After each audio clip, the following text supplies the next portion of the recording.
¿Qué tal, amigas, amigos? ¿Cómo están? Bienvenidas, bienvenidos a una nueva edición de Mesa Política, este programa producido en conjunto por Otra Mirada y NTV Info. Les damos, como siempre, la más cordial bienvenida a quienes se conectan a través del YouTube, a quienes escuchan también este podcast a través de Spotify y a quienes nos siguen también a través de nuestras redes sociales. Como siempre, analizando los principales temas de la jornada nacional, también internacional, y en esta oportunidad vamos a analizar un tema que está saliendo en los últimos días. Y a propósito de toda esta crisis política, el caso de los relojes, esta confrontación entre la señora Boluarte, el Ministerio Público, la DIVIAC, todo lo que viene sucediendo y los temas que están relacionados a las encuestas.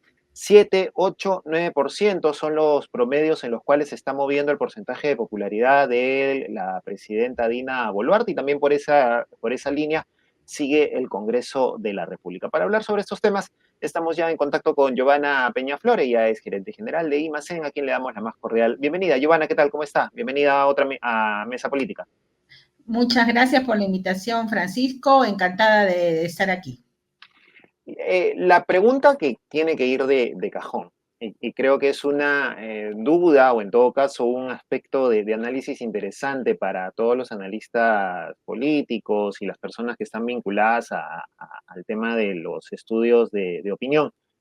¿Cómo se puede gobernar con 7, 8 o 9% de aprobación?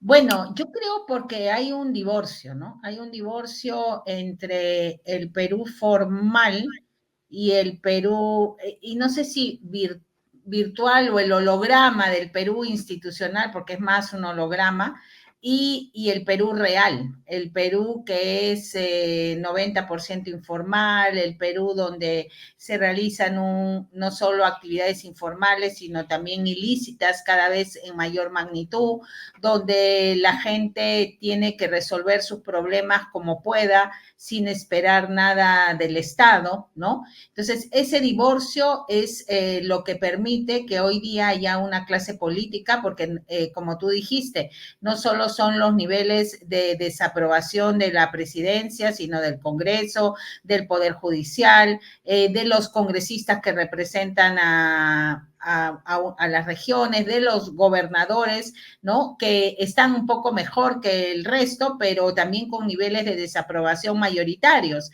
y dependiendo de la región de la que estemos hablando. Entonces, en general, estamos en un país donde las autoridades están recusadas, cuestionadas, donde el segundo problema después de la delincuencia es el tema de la corrupción, ¿no? Y en algunas regiones del país pasa a ser el primer problema de la región, y también eso se ve en el tema del país, pero creo que además todo esto se mantiene así porque la gente o el ciudadano común y corriente o promedio no sabe a dónde ir.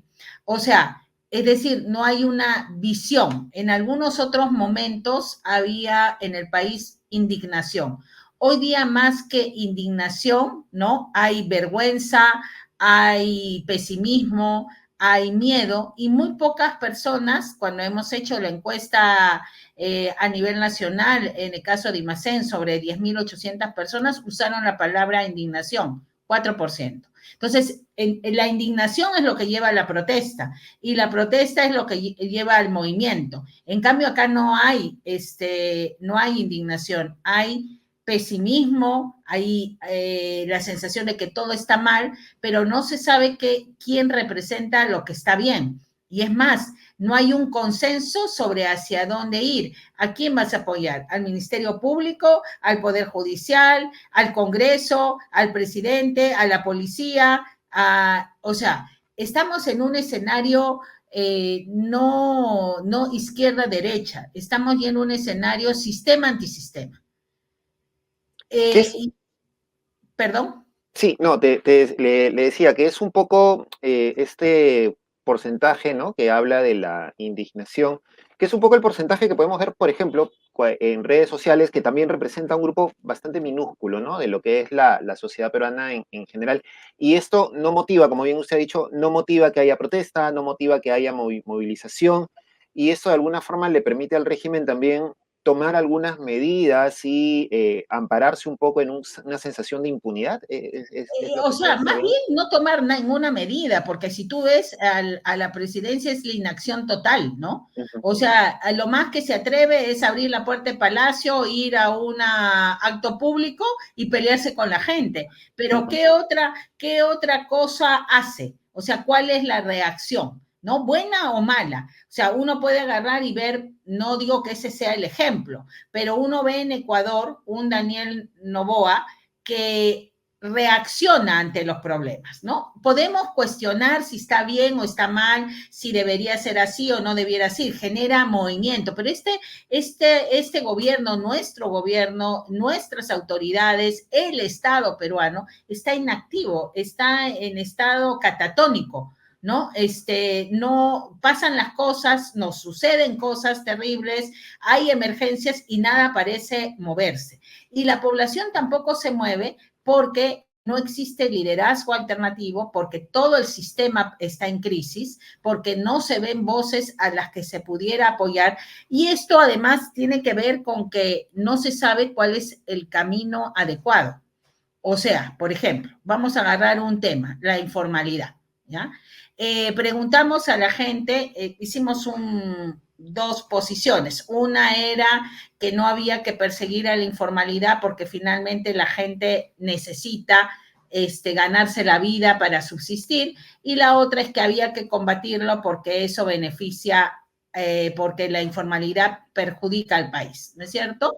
Entonces, en esos dos polos, en una escala del 1 al 10, la mitad se ubicó del 5 hacia el 1, o sea, más entendiendo más la informalidad, y casi la otra mitad de la población del 5 hacia el 10.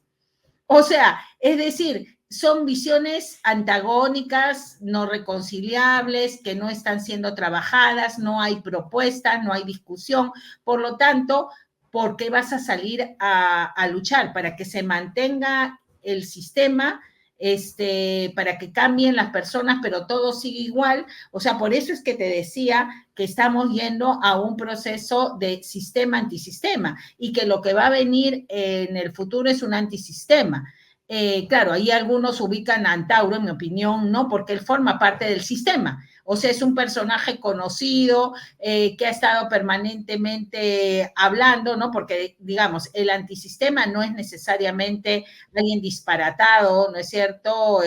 O trasnochado. El antisistema puede ser también, o sea, Milei es es un antisistema en el tema de Ecuador, perdón, de Argentina, ¿no es cierto? Planteando unas cosas radicalmente distintas y básicamente recogiendo el malestar del pueblo argentino con respecto a todo el sistema político, legal, la forma como funciona su Estado. Y eso es a lo que vamos caminando. Y por eso es que con estas cifras nada ocurre, porque ¿quién tiene la legitimidad para levantarse? ¿Quién tiene la propuesta que va a hacer que la gente pase de la vergüenza y el pesimismo al optimismo y nuevamente al orgullo de ser peruano o de, ¿no? La selección, un No tenemos futbolista, ese ¿no? fenómeno, claro, no tenemos ese fenómeno que canalizó Toledo en su momento en el 2000, 2001, ¿no? Que, digamos, se No, posicionó bajo esta imagen de lo que usted está planteando en este momento. exacto, Toledo en ese momento representaba una alternativa, ¿no es cierto? Y más bien representaba el tema democrático, Ujú. ¿no? En ese momento versus un modelo que había llegado a su fin, que estaba siendo cuestionado, y que era visto como algo que ya no cumplía los roles, ¿no? Había esa división, pero había un grupo de gente que cada vez fue mayor y que además, inclusive en ese momento, esas movilizaciones no fueron las que efectivamente sacaron a Fujimori, sino fue la implosión interna, ¿no es cierto? La que lleva al desenlace. Pero claro, ni siquiera hoy día tenemos esa presión que pueda llevar a la implosión interna de todo este desastre que estamos viendo ahora.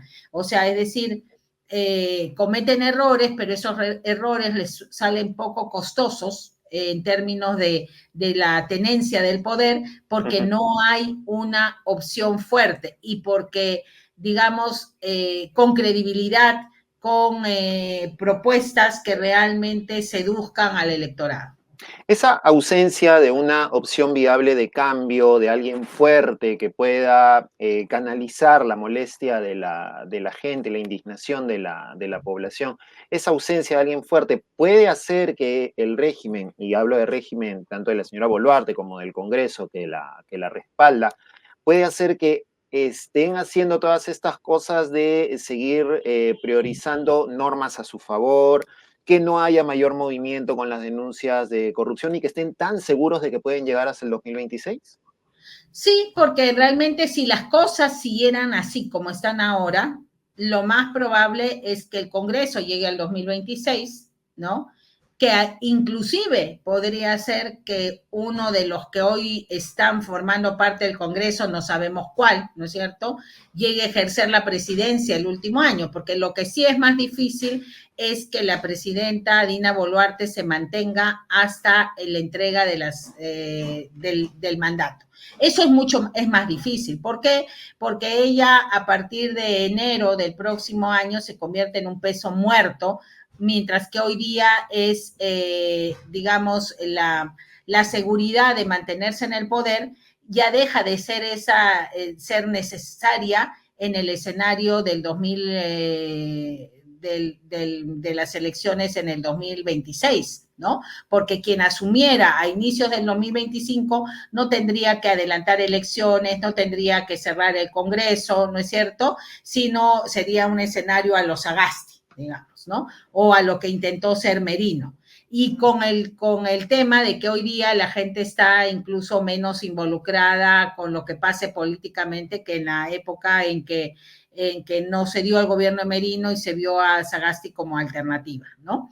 Pero ese escenario es muy probable que se repita vísperas de las elecciones de principios de año del 2026.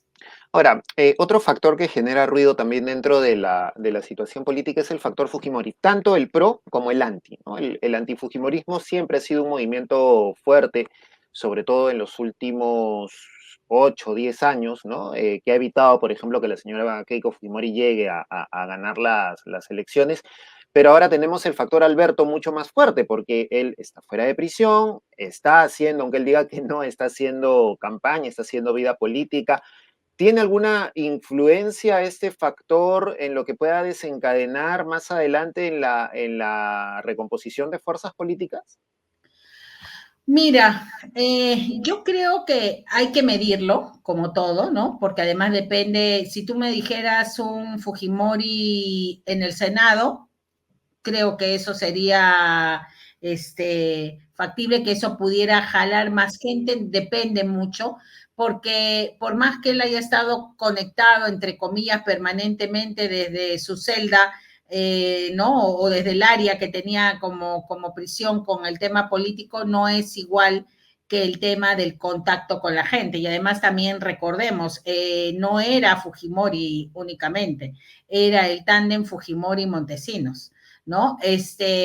O sea, en este caso estaríamos con una parte de los siameses, lo digo para quienes lo pueden también sobrevalorarlo, ¿no? O sea, es decir, quién era el que tenía el instinto o el que hacía la estrategia o el que movía las cosas. Y además el mundo de hoy día cambió totalmente. Y hay mucha gente que dice, quieren tomarse fotos conmigo, eso es positivo. Es, o sea, saber por qué alguien quiere tomarse fotos contigo es una cosa, una incógnita, Uh ¿no? -huh. Puede ser desde el tema de que casi estoy viendo una momia viviente, ¿no es cierto? Pero que quiero tener la foto porque es para la posteridad, ¿no? No para la posteridad de esa persona, sino para decir, me tomé con esta persona y puedo decirle, ¿no? Y además hoy día en un mundo en que villanos y héroes generan las mismas adhesiones, las mismas, ¿no? Porque lo que importa es que seas conocido, que seas visto, que puedas decirle a alguien, yo me tomé con este que es conocido. Entonces, realmente yo creo que hay que profundizar en ese tema. Hay que ver si ya no se agotó el asunto fujimorismo, antifujimorismo, porque finalmente el fujimorismo forma parte del sistema.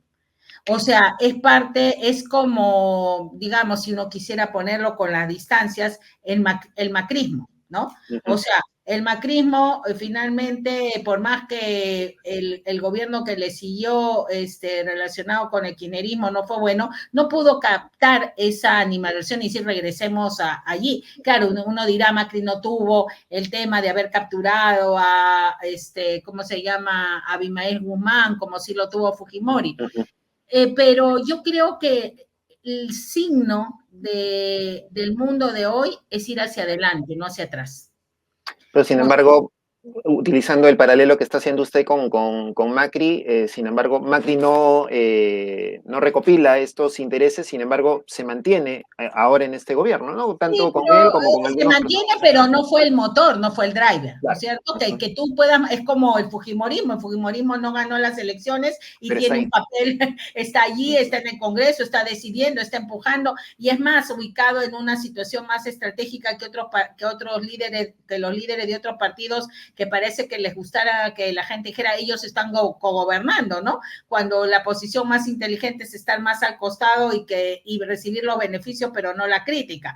Entonces, eso va a pasar. Yo no digo que el fujimorismo vaya a desaparecer, eso no va a suceder, pero si estamos hablando de lo que viene o de lo que es más probable que venga, si siguen las dinámicas actuales, si no hay una capacidad de los políticos en general, porque tenemos, no sé, vamos a tener como 30 personas que están en movimientos que han logrado inscribirse o inscritos o pueden, o que y que quieren llegar a la presidencia. Ok, pero ¿qué cosa, además de querer llegar a la presidencia, tienen? ¿Qué entienden? ¿Qué saben? ¿Qué cosas saben del país más allá de lo que conversan unos con otros o de lo que aparece en los programas dominicales, que hay que preguntarse también cuánto representan al tema de las preocupaciones del país en general hoy día, porque la crisis también no es solamente de la parte política, es también de la parte de los medios de comunicación. Ahora, aquí todavía no hemos llegado al tema ecuatoriano donde se habla de la narcopolítica, ¿no? O el mexicano. Todavía aparecen como dos cuerdas paralelas, ¿no? Y más se ha estado enfocado en el tema de los asuntos de malversación, de sobrecostos, de qué sé yo, pero el tema de la narcopolítica es un tema que está también acá y que no se toca y que ojalá demore en llegar digamos, como un tema que se junte para el lado de la opinión pública, porque eso va a significar que estemos en un nivel de crisis mayor, ¿no? Ahora, un poco para ir terminando, el caso de enriquecimiento ilícito que hay contra la señora Boluarte, podría tener algún impacto? ¿Cómo se ha estado viendo en las encuestas? ¿La gente está informada? ¿Lo sabe? ¿No lo sabe? ¿Considera que esto podría de alguna forma terminar con su gestión? Mira, yo creo que si terminara con su gestión, por supuesto no va a salir nadie a defenderla, ¿no es cierto? O sea, no va a haber movimientos en contra. La razón por la que eso no sale, no prospera, no está, es porque existe una clase política, digamos, que justamente es asociada por la gente con el sistema, que no quiere moverse, cambiar, ser otra cosa, repensarse ni nada por el estilo. Entonces, en realidad, por eso el problema digamos, siendo importante legalmente, porque ahí vamos a hablar, legalmente, porque ahora se ven los antecedentes, que si legalmente configura un delito, y tal vez, digamos, alguien que tenga una visión más de derecho diría, bueno, pero ya, eso es suficiente. Bueno, pero a mí lo que me estás preguntando es por el impacto ante la opinión pública. Y ante el impacto de la opinión pública, si el tema de los muertos que hubieron en las protestas no se consideró terrible, ¿no es cierto? Como para que ella renunciara, cortara su mandato, convocara elecciones, es explicable que el tema de los Rolex aparezca como un tema de segundo nivel, ¿no es cierto? O sea, es una raya más al tigre, es un tema más donde incluso te diría yo que para el sentido común revela más la frivolidad, la distancia con lo que está pasando en el país en términos de lo que vive el ciudadano común y corriente, el de a pie, de la mayoría de peruanos, que un tema que realmente ameritara verlo. Porque además primero fueron los roles, luego la relación de si se le dio plata o no a una región, o sea, es como un tema que no llega a ser entendido desde el principio y rápidamente por la gente, ¿no? Y en un país donde la legalidad y donde todo termina teniendo el mismo tratamiento, ¿no? También las decisiones pues van perdiendo fuerza, van perdiendo impacto. Entonces, yo no veo ahorita que este tema vaya a cambiar la situación, lo cual no es necesariamente bueno para el gobierno, porque la situación del gobierno es mala y el gobierno debiera tratar y la presidenta de cambiar la situación actual, porque finalmente si no estamos todos condenados a esta suerte de ¿cómo se llama? De híbrido, esta situación híbrida, ¿no? Donde no estamos en el cielo, no estamos en el infierno, pero también es una situación horrible. O sea, es indefinida. Y esa situación, ¿qué nos va a dejar para el 2026? Ese es el problema. O sea, ¿cuál es el país que va a recibir quien llegue el 2026? Y eso es lo que pone, ¿cómo se llama?, los pelos de punta cuando uno comienza a pensar en ese escenario, ¿no? En que ese purgatorio, ¿no es cierto?, en el cual no nos sentimos, o sea, digo, nos sentimos, o se siente la clase dirigente, básicamente, entre comillas, cómoda, ¿no? Termina siendo muy, muy dañino para el país. Sí, sin duda alguna un escenario bastante complicado y polémico, sin lugar a dudas, pero habrá tiempo de seguir analizándolo y seguir conversando. Joana Peñaflor, muchas gracias por estar con nosotros. Muchas gracias, Francisco. Gerente general de IMACEN, estuvo con nosotros aquí conversando en Mesa Política. Recuerden que pueden encontrar estas y otras entrevistas, como siempre, en nuestra página web, en nuestras redes sociales, tanto las de Otra Mirada como las de NTV Info, y pueden seguirnos también a través de las mismas. Conmigo será hasta una próxima oportunidad.